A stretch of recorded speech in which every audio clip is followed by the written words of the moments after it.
Hi, welcome to Hotels 101, a podcast that dives into the world of hospitality, travel, and leisure by looking at the lives of the people who live and breathe it every day. I'm your host, Rob Hayes. I'm the CEO and president of Ashford Hospitality Trust, a hotel company that owns hotel assets all across the United States of America. And today's a very special episode. It's our 6th episode. And today we are going to be talking with the man who brought me into the hotel business 20-something years ago, Monty Bennett, the chairman and CEO of Ashford Inc.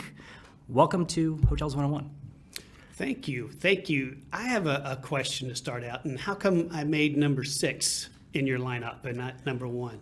That is a great question. We're really trying to build momentum, right? Because you just never know after the first few episodes if it's going to work. And then once you figure out the magic, then you bring on the real guests. That's very thoughtful. Thank you. Well, I appreciate that Very you're here. thoughtful.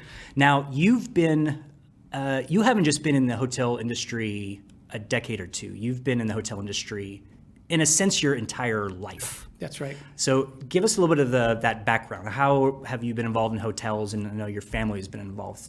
So give us a little bit of the background story of Monty.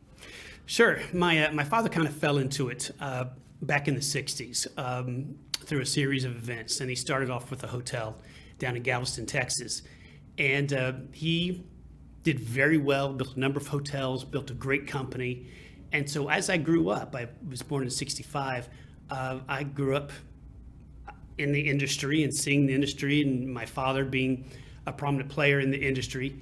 And when it was time to go off to college, I wasn't sure what I wanted to do, and hotel business sounded as good as anything. And so myself and my identical twin brother, we both applied and were accepted to Cornell's hotel school. And so we went up there and went to hotel school. He went into full-time ministry afterwards, and I went to work with my father. Well, as it turned out, the Southwest was in a terrible recession at the time, and he'd gone through very tough times and was starting over. And so I joined him in '89 when he was starting over, and we started working together in the hotel business. And we worked together for a decade or more, and then I went off and started launching some of these public platforms. He served on the board for a while, but then ultimately rotated off. And during that period, we started off as a hotel management company, at least when I joined the firm in '89 rather. And then we bought a bunch of hotels from the RTC, more hotels than anybody else in the country. Bought a bunch of other hotels as well, sold a lot of them. Launched Ashford Hospitality Trust in 2003 in August, and grew that for a while, then spun out Braemar Hotels and Resorts, spun out to Ashford Inc., and started to grow those platforms, then merged in a couple of private companies. So we've been busy, all almost exclusively around the hotel space. And so when you started, so I joined the company 18, almost 19 years ago as an analyst, worked my way up, eventually became a CEO a few years ago. When you started out, what was your first job within the hotel space? I was, I forget which was my first, and they switched shortly thereafter. I either started as a director of information systems, IT, or as operations analyst, and then went to the other position. I forget which one was which. I think IT was first for me. And so what were the lessons that you learned in kind of starting out as a young guy in your first kind of job in the hotel space? I think just not take things too seriously. It seems like when I see people out in the world, myself included, you have people that are either just not motivated at all to do much, and unfortunately, they don't accomplish a lot in their lives. Or people that are very, very motivated, as I was, but they kind of get ahead of themselves and they kind of rush, and there's no need to rush. Just work hard, and good things will happen to you, especially in this industry, and just be patient. Gotcha. Well, so one of the things that we do here on Hotels 101 is we'll kind of rotate between some personal questions, some personal and professional questions. So you've talked a little bit about your background in the hotels, which you've spent most of your life in. What do you do to kind of get out of that space? What do you do in terms of you have passion projects, things that you do outside of the office that kind of drive you, interest you? I've got 3 things that I do. And the third one is more involved, and you might want to split that up depending upon how you want to do your podcast. But The first here recently is I've tried to develop my faith more, and I've tried to read the Bible more and to pray more often. And so that's an area of my life I'm trying to develop more. And then I like to spend time with my family and my wife. We've got 3 10-year-olds and a 7-year-old. And I enjoy spending time with them and going out to our ranch out in East Texas. And we got a beautiful place out there, built a home out there about 5 years ago, just built a lake, and it is absolutely gorgeous. It is rolling hills, lots of water, lots of vegetation and trees and oak trees and all kinds of other trees. And I go out there just about every weekend. It's tough to get me to go anyplace else, so just love it. And the third is things that I'm involved in and enjoy is getting really involved with the city here. And I've launched a number of initiatives to try and make this city a better place. Unfortunately, American cities have been going like this over the past 5-10 years, and they're getting worse and worse places to live. And I thought Dallas was not too far down that path that it could be changed, and that curve could have an inflection point where it doesn't follow the same path as so many other American cities that are almost unlivable at this point. And so I've dedicated a lot of time doing that, including one thing I've started is I launched my own newspaper, and it's called the Dallas Express. It's a nonprofit. And the impetus behind that was if you're going to try to change a city, you need media, and media that's even-handed. And so much of the media is just so far left or so far right. I just wanted to produce something that on every story of any controversy, we always have quotes from one side or the other. And we try not to have our reporters put their opinions in anything, not always successful, but we do it more than any other publication that I know of about putting both sides into issues of any controversy. And so we've been doing that for 2.5 years now. Have got great readership. We put out 30 articles a day, and it's really just local news mainly, state news and national news. And so if you're a really heavy news junkie, you'll want to go to a bunch of other news sources as well. But if you just want to know kind of what's going on in your city and then nationally and internationally, just kind of superficially, this is a good publication for you. It just kind of keeps you informed. And with it, we can talk about the problems of the city and what to do about it and hear voices about how to solve these problems and the like. So we've got something like 250,000 subscribers. And I think the Dallas Morning News only has 60,000 subscribers, our main competitor. Now, in fairness, you have to pay for theirs. Ours is free. But it does show you how much influence and reach we've already been able to achieve in just a few years. And these are focused kind of on topics of crime and homelessness and schools and kind of the things that citizens would particularly care about to have their city function in a healthy way. You bet. And it's interesting because in our own business, one of the parts I think that's been so interesting coming out of COVID is just the massive disparity in how different cities have recovered. And the part that we've seen in a lot of our hotels, particularly in some cities, I imagine like the ones you're mentioning, San Francisco, Portland, Seattle, Minneapolis, Chicago, those assets are probably worth somewhere between 50 and 80% of what they were worth pre-COVID, and their revenues and EBITDA is only back 60, 70, 80%. And there's a lot of it has to do with some of these broader, more political issues, which people are always hesitant to get into. Is this a Republican thing or a Democrat thing? And it seems like the issues you're talking about are not partisan issues. These are just people want their schools to be good. They want their crime to be low. They want homelessness to be dealt with in a right way. Is that right? Is that kind of what They're you think quality about of life issues. The partisanship part comes in when you start pursuing solutions. And if you start pursuing a solution that someone perceives as left-wing and you're pursuing with someone that's right-wing, well, they don't like it, and vice versa. And that's where it gets a little challenging. And the way we try to approach it is we don't care what wing it is. We just want to fix it. And so if it's a left-wing solution that fixes it, great. If it's a right-wing, great. We don't care. We just want cities to be safe. We want people to be able to enjoy cities. We want people to move to cities. We want cities to have great education systems, to have nice parks, and for those parks to be clean and the streets to be clean, and our homeless population to be taken care of in the right way and getting the help they need, but also not letting them take over a whole city so then the city's not livable for everybody else. So these are the kind of of problems that in my spare time I'm working to address. Gotcha.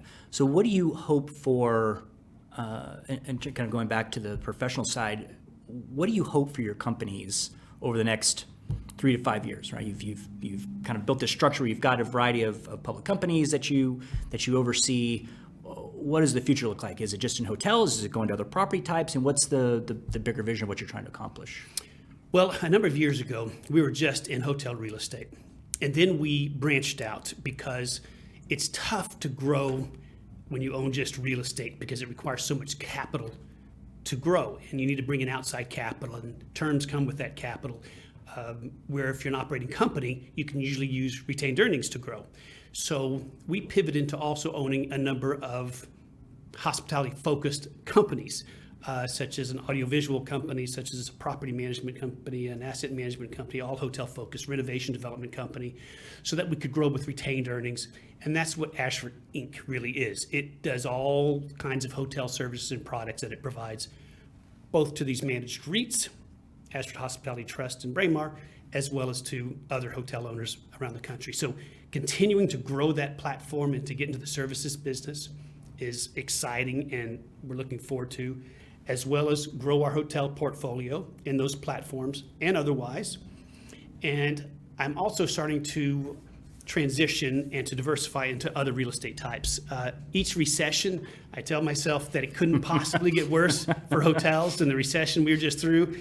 And it got worse, and it happened again and again. So I've given up, and I said, I've got to be in other property types, because COVID was very, very difficult, as you well know, for our companies and for hotels and for our people, and for us and for our families. And so I'm trying to diversify to get into other property types. So we've launched a little fund to do that, and we're going to be doing more of that. Gotcha. So stepping back a little bit bigger picture is, in this process, and like I said, there've been good times and difficult times. Has there been a particular piece of business advice, personal advice that you got either from a family member, from a colleague, that's something that's stuck with you as something you kind of rest upon as you're trying to manage these businesses and go forward? Well, what I mentioned earlier about work hard but relax is something that I think is a very valuable piece of advice. And something else that I've learned, I tell myself, is that no matter what happens, whatever you've been through, and this includes in personal matters as well, is that everything almost always turns out for the better. In the past, some things that happened, which I thought were the absolute worst things that were terrible in this case I'm thinking about for my business, turned out to be one of the best things for my business. And there's no way I could have seen it at the time. And at the time, I couldn't even think that it'd be okay, much less one of the best things that happened for our business. So don't get too worked up or too down if you have a setback. Many times it works out that it's far better that setback happened. Well, I remember when you called me to talk to me about potentially stepping into the role of CEO during COVID, and I think I mentioned to you, I talked to my father about it was something that I should be doing, and his response to me was that he was envious of me having the opportunity to go through COVID in the hotel business. And I was thinking, Dad, you've lost your mind. It was awful. It was terrible. So many bad things are happening. And his response to me was something like, well, you can't learn that in a book, right? The only way that you can learn is by going through it, even if it's hard. And so there is this kind of silver lining of, man, it was hard and you don't want to go through difficult things. But if you look at the right way, you come out of it and you could say, well, that was one of the best things that ever happened to me. It was terrible. It's worlds of wisdom, and your father's a very wise man, as you well know. And they're hard lessons, but you learn a lot. So when you, one of the questions we try to ask some of our guests here is, you can go anywhere in the world. You're on vacation. I think when I talked with Jay Steigerwald a few weeks ago, it was, Jay, you're on your deathbed. You can only go one more place, but we won't do that. We'll just say you can go anywhere on vacation. What's your favorite hotel? It can be one of yours. It can be not one of yours. Best hotel you've been in, or favorite to go to? Well, those are a little bit different because I wouldn't go to one of our hotels even though we've got some fantastic hotels. And that is because I get fussed over a lot. And our people are great, as you well know, and great service. But when I'm there, they're in the hospitality business. They want to make sure everything's okay. And so it's hard for me to relax, both because the staff is fussing over me, and I don't want them to fuss. I want them just to be able to do their jobs. And it's tense for them too, right? To have people in town and makes life a little more tense for them. So I don't want to put them through that either. So I think some of our hotels, like the one we have in Puerto Rico, is absolutely beautiful, spectacular, beautiful. I went to the one in La Posada in Santa Fe the other day, and the service there that Remington managed was absolutely spectacular. I mean, just spectacular. But I would go to not one of our managed hotels for that reason, or owned hotels. And as far as which one, I don't know. There's so many beautiful hotels, either because of their design or fantastic service or their location, the scenery around them. Some of them have just extraordinary history. I couldn't choose. I don't know. I'd probably let my wife choose and we'd go someplace. Because, That's typically a pretty good answer. yes, because there's so many that are so neat. So one other question I had for you, because I think it's something that I've heard you talk about before, and maybe given your IT background when you were a young kid, our industry is being changed a lot by technology. And I think we're fortunate in that, in one sense, our assets are not obsolete. Right? There's a lot of real estate property types where right now the future of office, what does that mean? The future of malls, what does that mean? We're at least in a business where, particularly on the heels of COVID, people want to travel, they want to go to places, and so they're not obsolete in that sense. But technology's coming fast, and it's going to impact our business in a big way. So as you're thinking about that in growing Ashford Inc. over the next 3 to 5 years, how are you thinking about technology? What does that mean? What are the opportunities? What are the risks? Well, technology in our business has usually come in a way to allow us to save on labor costs. And that's how productivity comes, as you become more efficient, usually by technology, and so your labor costs aren't as high. And so the number of people working at hotels is getting smaller and smaller and smaller because of these efficiencies. And that's something you really can't avoid, because as an economy advances and people become more expensive, well, you have to have less of them. You have to make do with them. What'd be nice is to have more technology that actually enhances the guest experience or make it a better, more fun, enjoyable time. And there's a few pieces of technology that do that. Then there's technology that arguably hurts our business, like Zoom or Microsoft Teams, which people will do in lieu of traveling to go see someone. Or if any of this virtual reality ever takes off, where those face masks are something that people enjoy. But right now, people aren't even close to it. And people love to travel. They just love it. And they love to experience everything. So I think you're going to see a trend of relatively more travel on the leisure side and less so on the business side, corporate side. You'll probably still see group hanging in there pretty good, because corporations and associations like to get people together for the social aspect, so you'll see that part of it. I think COVID accelerated a trend that was happening, which was less individual business travel and more leisure travels. I think accelerated that, and I think you'll see more of that, more resorts built as people just enjoy traveling. And there's aspects of technology that helps that, right? It's booking's a little bit easier, getting a hold of someone there to help you with the hotel is easier. Booking excursions and the like there is easier, but our business is one of a personal touch. And in the end, at least for now and for the short-term future, to have really great service, you need people, and you need good trained people. Great. Well, maybe as a last question, touching on that point, is our whole industry and a lot of industries have struggled on the backside of COVID, trying to recruit new people, get people in the industry, train them up. We're now competing against the gig economy and Amazon and all these people, and they offer a certain amount of, seems like, flexibility, but there's probably also a detriment maybe to their long-term career. What's the pitch that you would make to somebody, a young person out there that's saying, I'm thinking about the hospitality industry, I don't know if I should do it, why or why not? What would you tell someone that's thinking about this industry? It's fun. It's fun. There are some industries like tech If you're very good at it, you can do better financially. But the financial part is not everything. And whether you go to work for a hotel, and I've worked in hotels, and it's fun. You're with a group of people, and you're helping other people. And even at our industry conferences, as you well know, our conferences, I learned this maybe 10, 20 years into my career. They're not like the conferences of other industries. In other industries, people are competitors and they're have much sharper elbows. But in our conferences, all the competitors, we sit around, we talk, we're friends, we smoke a cigar, we have fun together. And so we're competitors, but we're friendly competitors. And that's how our industry is. You don't see that in other industries. It's just more hard-nosed.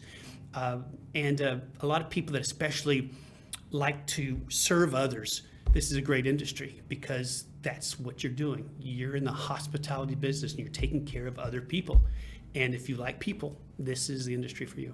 Well, and I think another aspect as well is that it's flexible in that just about anything that you like, anything that you're good at, there's a place for it in our space. Whether it's on the financial side or the deal side or the sales side, the technology side, there's a part of this industry that you can probably be very successful in. That's right. And there's the benefits of it's always nice to go travel to hotels and be a part of it. So, Right.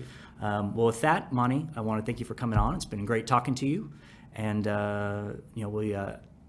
I saved the 6th spot. It was just for you. We built up. Well, thank you for this wonderful mug. Yes, we have I'm flattered. Hotels 101. That is the 7th Hotels 101 mug in existence. So that is a treasure that hopefully you'll keep for some time. I will treasure it. Thank you, Rob. Great being All right. here. So thanks everybody for joining us for the 6th episode of Hotels 101. And I look forward to seeing you guys at the next episode. We'll talk soon.